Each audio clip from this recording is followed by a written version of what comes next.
வணக்கம். நம்ம சேனலுக்கு தொடர்ந்து ஆதரவளித்துக் கொண்டிருக்கும் நல்ல உள்ளங்களுக்கு நன்றி. தொடர்ச்சியாக ஆதரவு கொடுங்க. 20,000 கோடி ரூபாய் டெண்டர். மீண்டும் சர்ச்சையான தியாகி. அதாவது தியாகி அப்படின்னா உங்களுக்கு புரியும்னு நினைக்கிறேன். இன்னைக்கு இருக்கக்கூடிய சூழ்நிலையில் பழனிசாமி அவர்களும் சொல்லிட்டார். 20,000 கோடி டெண்டர் விட்டாங்கன்னா, உடனடியாக நாங்க நீதிமன்றத்துக்கு போறோங்கிறோம். சரி, 20,000 கோடி அப்படிங்கிறது சாதாரண விஷயம் இல்ல. இப்ப 20,000 கோடியை இன்னைக்கு இருக்கக்கூடிய தியாகி இழப்பாரா? பொறுப்பு அமைச்சர் இவருக்குமான லடாய். இன்னும் குறிப்பா பார்த்தீங்கன்னா, அறிவாலயத்தில் வேற பெரிய அளவுக்கு பஞ்சாயத்து. தொடர்ந்து நம்ம சொல்லிட்டு இருக்கோம், திமுகவுல இந்த 20,000 கோடிய வுட்டுட்டு நிம்மதியா தூங்குவாங்களா? அப்ப இந்த 20,000 கோடியை அமுக்குறதுக்கு பல விஷயங்கள் நடந்து கொண்டிருக்கிறது. அதை பற்றி தான் பார்க்க போறோம். அதாவது என்னன்னா, இங்க, அங்க இல்லாம எல்லா இடத்திலும் கொள்ளை அப்படின்னு சொல்ற அளவுக்கு இன்னைக்கு திராவிட முன்னேற்ற கழக ஆட்சி நடந்துட்டு இருக்குது. ஆட்சி முடிய 5 மாதங்கள் இருக்கக்கூடிய நிலவில் வேக வேகமாக டெண்டர் விடப்படுது. நீங்களே பார்த்திருப்பீங்க. உங்க ஏரியால கூட பாருங்க. அதாவது பார்த்தீங்கன்னா, வீட்டுக்கு வாசல்ல இறங்குனோம்னா போதும், குண்டு குழியுமான சார்கள் வேக வேகமா ரோடு. அது சரியா ரோடு போடுறாங்களான்னு தெரியல. வேக வேகமா ரோடு. 4 வருஷமா எங்கப்பா போனீங்க? கேட்டா அதிமுக ஆட்சியில தான் ஸ்மார்ட் சிட்டியில வேலுமணி ஊழல் பண்ணிட்டாருலாம் சொன்னீங்க. உங்க ஆட்சியில என்னப்பா பண்ணீங்க? துரைமுருகன் கட்டின பாலம் அடிச்சுட்டு போயிடுச்சு. ராஜராஜ சோழன் கட்டின அந்த ஆர்ச் அப்படியே இருக்குது. துரைமுருகன் கட்டின பாலம் அடிச்சுட்டு போயிடுச்சு. கேட்டா என்னங்க நெறைய மழை பெஞ்சு அடிச்சுட்டு தாங்க போவும் அப்படிங்கிறீங்க. இப்படி தொடர்ச்சியாக மக்களின் வாழ்க்கை ஏற்றம் பெறவில்லை. இப்ப நீங்க பார்த்துட்டு இருக்க நீங்க சொல்லுங்க. திமுக இவ்வளவு தூரம் தப்பு பண்ணிட்டு இப்ப சொல்றாங்கல்ல, கரூர்ல அண்ணன் காட்டினாருன்னா போதும், அவர் தான் ஜெயிப்பார். ஏன்னா அந்த அளவுக்கு செல்வாக்கு அப்படிங்கிறாங்களே. இன்னைக்கு ஏற்கனவே சர்வே ரிப்போர்ட்லாம் நிறைய வந்ததெல்லாம் பார்த்தோம். சொல்ல முடியாதுங்க, கரூர்லயே ஒரு தோத்தாலும் ஆச்சரியப்படுவது இருக்குல்ல. ஏன்? ஒரு அலை பெருசா அடிக்குதுன்னு வச்சுக்கோங்களேன். அலை அடிக்கும்போது அது அது மக்களுடைய அலை அடிக்கும்போது ஜெயலலிதாவே தோத்துருக்காங்க. காமராஜர் ஐயா தோத்துருக்காங்க. இந்த மாதிரி பெரிய பெரிய தலைவர்கள் எவ்வளோ பேர் தோத்துருக்காங்க. அப்படிப்பட்ட சூழ்நிலையில் இன்னைக்கு தேர்தல் நடந்தால் செந்தில் பாலாஜிக்கே சிக்கல் அப்படின்னு வரக்கூடிய தகவல்கள் இன்னைக்கு திமுகவை கவலை அளிக்கக்கூடிய விஷயமாகுது. சொல்ல முடியாது. துரைமுருகனுக்கு பொன்முடிக்கெல்லாம் சீட்டே இல்லைன்ட்டாங்க. இன்னைக்கு இருக்கக்கூடிய திமுக நிலைமை என்னன்னா, ஒரு பெரிய அலை அடித்தால் யாரும் தாங்க மாட்டார்கள். அலை அடிக்கிற கூட சூழ்நிலை வருதான்னா அது அவங்களுக்கும் தெரிஞ்சு போச்சு. எதிர்ப்பு நிறைய கிளம்பிட்டு இருக்குது. நீங்களே பார்த்துட்டு இருக்க மக்களுக்கே தெரியும். ஒரு 4 மாசத்துக்கு முன்னாடி இருந்த நிலைமை இப்படி இருக்குதா? கரூர் சம்பவத்துக்கு முன்பு, கரூர் சம்பவத்துக்கு பின்புன்னு கூட எடுத்துக்கலாம். ஒரு பக்கம் என்டிஏ வலுப்பெற்றுட்டு இருக்குது. விஜய் பேசுறதெல்லாம் பெரிய அளவுக்கு வைரல் ஆகுது. அவர் ஜெயிக்க மாட்டார். என்ன நீங்க சொன்னாலும் சரி, அவருக்குன்னு ஒரு ஓட்டு இருக்குது. அவர் உங்க ஓட்ட முக்காவாசி உடைக்கிறாரு. விசிக ஓட்ட உடைக்கிறாரு. அப்ப சிறுபான்மை ஓட்ட உடைக்கிறாரு. இதெல்லாம் திமுகவுக்கு கலக்கம். இந்த கலக்கத்தின் மீறி என்னன்னா, ஒவ்வொரு நாளும் ஊழல் வெறி வந்து கொண்டிருக்கிறது.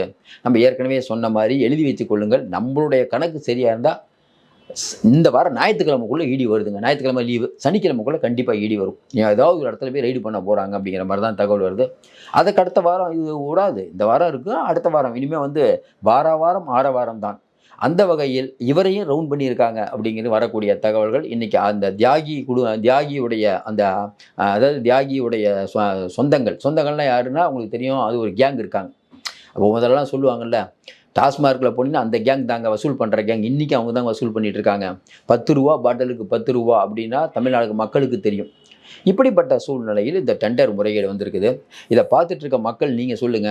இந்த திராவிட முன்னேற்ற கழக ஆட்சியில் 4.5 வருடங்கள் மக்களுக்கு பலன் அளித்தார்கள். ஏன்னா அவர் சொல்றாரு, நாணய முதல்வன் திட்டம், விடியல் பயணம், உரிமை தொகை. திமுக ஆட்சியில ஒவ்வொரு வீட்லயும் ஒரு குடும்பத்திலையும் பயனடைந்தவர்கள் இருக்காங்கன்ட்டு. நம்ம ஆளுங்க கமெண்ட் கீழே போடுறாங்க. உங்க குடும்பத்தில் மட்டும்தாங்க பலனடைந்தவர்கள் இருக்காங்க. வேற யாருங்க பலனடைந்தவர்கள்? எங்க காசை எடுத்து எங்களுக்கு கொஞ்சம் கொடுத்துட்டு பெரிய அளவுக்கு நீங்க அடிச்சுட்டு இன்ப சுற்றுலா போயிட்டு நீங்களே படம் எடுத்துட்டு நீங்களே குடிநீர் கம்பெனி வச்சுட்டு நீங்களே ரியல் எஸ்டேட் நடத்திக்கிட்டு நீங்களே விநியோகஸ்தராக இருந்து உங்க எல்லா தியேட்டரும் உங்க கண்ட்ரோல்ல இருக்குது. அப்படி கேட்டா என்ன சொல்றீங்கன்னா, மக்களுக்காகவே நான் ஜெயலலிதா சொன்னாங்க. இப்போ நீங்கள் என்ன சொல்கிறீங்க? கழகம் ஒரு குடும்பம்ங்கிறீங்க. ஒன்றுமே புரியலன்னு மக்கள் தவிச்சு கொண்டு இருக்கிறார்கள். நீங்களே சொல்லுங்கள், மக்கள் தவிக்கிறாங்களா இல்லையா? இப்போ நம்ம டெண்டர் விஷயத்துக்கு வருவோம். சரி, என்ன இந்த டெண்டர்? ஏற்கனவே ஸ்மார்ட் மீட்டர் அமைக்கிறோம். நீங்கள் யோசிச்சிருப்பீங்க. ஏதோ ரொம்ப நாளாக சொல்லிட்டு இருக்காங்க. இந்த காவேரி நீர் பிரச்சனை சொல்லுவாங்கள்ல, ரொம்ப நாளாக காவேரி நீர் பிரச்சனைம்பாங்க, கச்சத்தீவு பிரச்சனை. அதேமாதிரி எப்பயுமே இந்த ஸ்மார்ட் மீட்டர் திமுக ஆட்சி வந்ததுலேருந்து ஏங்க மாதம் மாதம் கணக்கெடுப்பு நடத்தி பில் கொடுக்குறேன்னு நீங்களே வாக்குறுதி கொடுத்தீங்களே அப்படின்னு கேட்டால் ஸ்மார்ட் மீட்டர் வரப்போகுது. அப்படியா? ஸ்மார்ட் மீட்டர் வரப்போதா? ரைட்டுங்க. டெண்டர் விட போகிறாங்க, ஏதோ பண்ண போகிறாங்க அப்படின்னு பார்த்து நிறையா மிஷின் அப்புறப்படுத்த போகிறோம், புதுசாக பண்ண போகிறோம், என்னென்னமோ சொன்னாங்க. இது வரைக்கும் ஸ்மார்ட் மீட்டர் வரல. ஸ்மார்ட் மீட்டர் ஏன் வரல? நல்லா யோசனை பாருங்கள். ஸ்மார்ட் மீட்டர் மக்களுக்கு வராமல் தடுப்பது யார்? தடுப்பது வேற யாரும் இல்லை. ஒரு 1.5 வருஷம் ஒருத்தர் உள்ளே இருந்தார். அதனால் அவர் இருந்தால் தான் பண்ண முடியும் ஒன்று. இப்போ ஏன் பிரச்சனை? இப்போ என்னென்னா 20,000 கோடி டெண்டர். ஏற்கனவே அந்த 6 தொகுப்புகளுக்கு ஒரு 50 நிறுவனங்கள் வந்து அவங்க வந்து இது டெக்னிக்கல் புள்ளி குடுத்துட்டாங்க. ஏன்னா டெக்னிக்கலா எந்த அளவுக்கு ஸ்ட்ராங்கிறதுக்கு ஒரு புள்ளியை குடுக்கணும். அத குடுத்துட்டாங்க. விலைப்புள்ளி விலைப்புள்ளிய குடுக்கலான்னு விலைப்புள்ளிய ஓப்பன் பண்ணணும். டெக்னிக்கல் புள்ளி ஓப்பன் ஆயிடுச்சு. நிறுவனங்கள் குடுத்துட்டாங்க. விலைப்புள்ளிய இதுவரைக்கும் ஓப்பன் ஆவல. போன ஏப்ரல் மாசம் பண்ணது இதுவரைக்கும் இப்போ இந்த மார்ச் மாசம் பண்ணது இதுவரைக்கும் ஓப்பன் ஆவல. அப்ப 50 நிறுவனங்களும் காத்துட்டு இருக்காங்க. டெக்னிக்கல் சைட்ல நாங்க வந்து எங்களுடைய டேட்டாலாம் குடுத்துட்டோம்.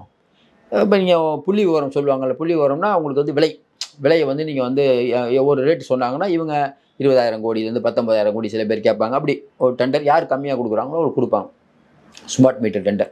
இந்த குடுக்கறதுல என்ன பிரச்சனைன்னா, நீங்க சொல்ற மாரி பங்கு போடுறது தான் சிக்கல். ஏன்?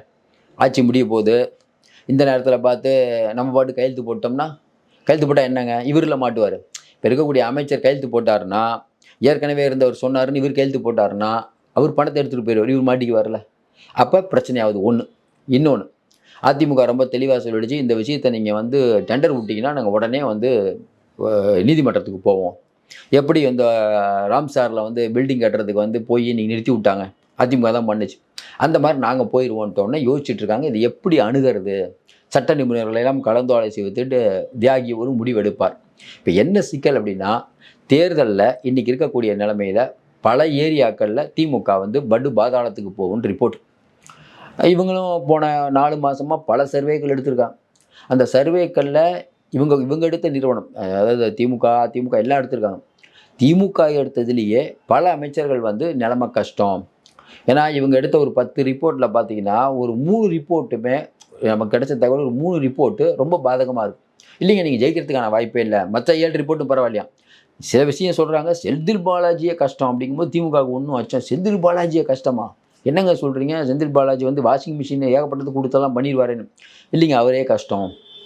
அப்ப திமுக இன்னும் உஷாராகும். நீங்க கேட்கலாம் செந்தில் பாலாஜி எப்படிங்க ஜெயிச்சிருவாரா அப்படின்னா, செந்தில் பாலாஜி கிரவுண்ட்ல வந்து இருக்கக்கூடியவர். கிரவுண்ட தெரிஞ்சவர்.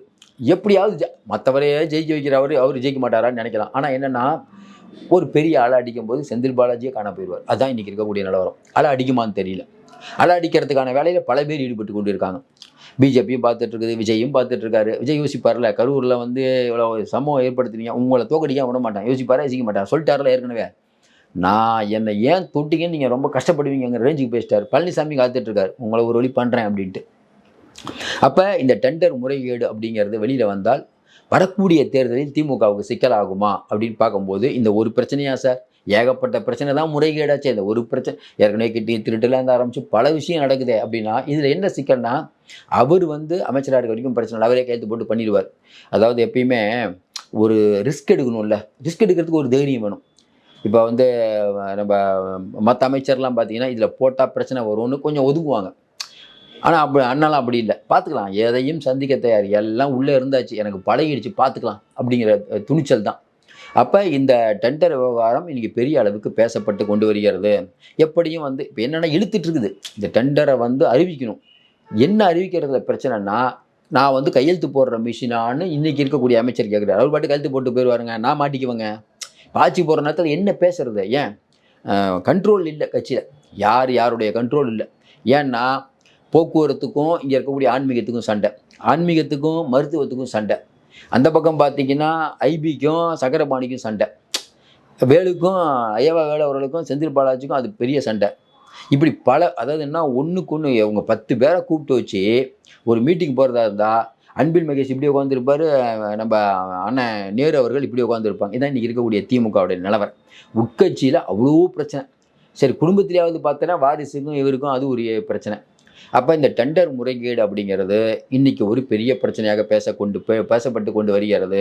20,000 கோடி அப்படிங்கிறத சும்மா விடுவதற்கு இன்னைக்கு தியாகி தயாராக இல்லை. எப்படியும் அதை எடுத்துருவாரு. இப்பவும் சொல்றேன். நீங்க எவ்வளவுதான் கண்கொத்தி பாம்பாக இருந்தாலும் தியாகி தான் ஜெயிப்பார். என்னைக்குமே தியாகம் தான் ஜெயிக்கும். நீங்களே சொல்லுங்க தியாகம் ஜெயிக்கும்ல? ஜெயிக்கும். நீங்க கேட்கலாம் தியாகம் ஜெயிக்கும். அடுத்து மேல வேற பார்த்துட்டு இருக்காரு, கீழ வேற பார்த்துட்டு இருக்காரு. அதெல்லாம் நம்ம அப்புறம் பார்த்துக்கலாம். முதல்ல நம்ம பண்றோம். இந்த தேர்தலில் இறக்கிறோம், ஜெயிக்கிறோம். அதுக்கப்புறம் பார்த்துக்கலாம்னு முடிவில் இருக்கார்கள். மக்கள் இவர்களை நம்பி ஓட்டு போடுவார்களா அப்படிங்கிறது நீங்க தான் சொல்லணும். இந்த ஆட்சி அப்படிங்கிறது வந்து இதுவரை தமிழ்நாட்டில் எவ்வளவோ ஆட்சி பண்ணிட்டு இருக்காங்க. ஒரு அதிகாரிகள் ஆட்சி நடப்பது இதுதான் முதல் தடவை. ஜெயலலிதா ஆட்சின்னோம், கலைஞர் ஆட்சிங்கிறோம், ஓபிஎஸ் ஆட்சிங்கிறோம், பழனிசாமி ஆட்சி. எவ்வளோ பேர் ஆட்சி பண்ணாங்க. ஆனால் இன்னைக்கு அதிகாரிகள் ஆட்சி நடத்தக்கூடிய அவலம் நடக்கிறத வந்து ஏற்றுக்கவே முடியாது. இது வந்து இந்தியாவில் விளங்கி நடக்கு. நீங்கள் சொல்கிறாங்களே பீகாரை பார், யூபியை பார், அங்கெல்லாம் யோகி காட்டாட்சி நடத்தினாலும் அவர் ஆட்சி பண்ணிட்டு இருக்காருங்க. நீங்கள் என்னங்க பண்ணுறீங்க? அதிகாரிகள்கிட்ட கொடுத்துட்டு அமைதியாக இருக்கிறது தான் ஒரு சிஎம்முக்கான வேலையாக நமக்கு ஒன்றும் புரியல. இந்தியாவிலேயே செய்தி தொடர்பாளர்களாக ஐஏஎஸ் அதிகாரிகளை அமைத்த பெருமை ஸ்டாலின் அரசாங்கத்தையே சேரும். நீங்களே சொல்லுங்கள், இவ்வளவு பிரச்சனை இப்போ பாலியல் பிரச்சனையில் ஆரம்பித்து, கட்ட பஞ்சாயத்து பிரச்சனையில் ஆரம்பித்து, லாக்அப் டெத்தில் ஆரம்பித்து, ஆணவ கொலையில் ஆரம்பித்து, எவ்வளவு பிரச்சனைகள் நம்ம பேசிட்டோம். இது எல்லாத்தையும் மக்கள் தாங்கிக் கொண்டு உங்களுக்கு ஓட்டு போடுவார்களா? அப்படி என்ன நீங்கள் நாட்டுக்கு நன்மை செய்து விட்டீர்கள்? கேட்டால் வந்து திராவிட இயக்கம் இல்லை என்றால் எல்லாம் ஓகேங்க, முதல்ல நீங்கள் கிளம்புங்கப்பா காத்து வரட்டும்னு மக்கள் பேச ஆரம்பித்து விட்டார்கள். பொறுத்திருந்து பாருங்கள். மீண்டும் சந்திப்போம். நன்றி, வணக்கம்.